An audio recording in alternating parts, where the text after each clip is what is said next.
ঘুগনি বানানোর জন্য আমি চটপটির ডাল 5 থেকে 6 ঘন্টা আগে ভিজিয়ে রেখেছিলাম। এরপর এগুলোকে পরিষ্কার করে ধুয়ে একটা কড়াইয়ে দিয়ে দিয়েছি আর পরিমাণ মতো পানি দিয়েছি।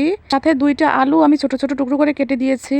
সাথে দিচ্ছি হলুদ, লবণ। এবার লবণ আর হলুদটাকে একটু হালকা নেড়েচেড়ে মিশিয়ে দিচ্ছি। এবার আমি ঢেকে দিয়ে বুটটাকে সিদ্ধ করে নিব যতক্ষণ না পানিটা একবারে পুরোপুরি শুকিয়ে যায়। দেখুন আমার বুটের পানিটা একবারে শুকিয়ে গিয়েছে আর বুটটাও খুব ভালোভাবে সিদ্ধ হয়ে গিয়েছে। এবার আমি বুটগুলি একটা বাটিতে ঢেলে নিয়েছি।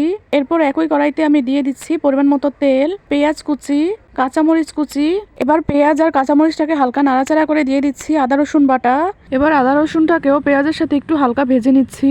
এরপর একটু পানি দিয়ে দিয়েছি। এরপর দিয়ে দিচ্ছি ধনে গুঁড়া, জিরার গুঁড়া, গরম মশলা গুঁড়া, চাট মশলা, হলুদের গুঁড়া। এবার এই মশলাগুলোকে 2 মিনিটের মতো জাল দিয়ে একটু কষিয়ে নিব।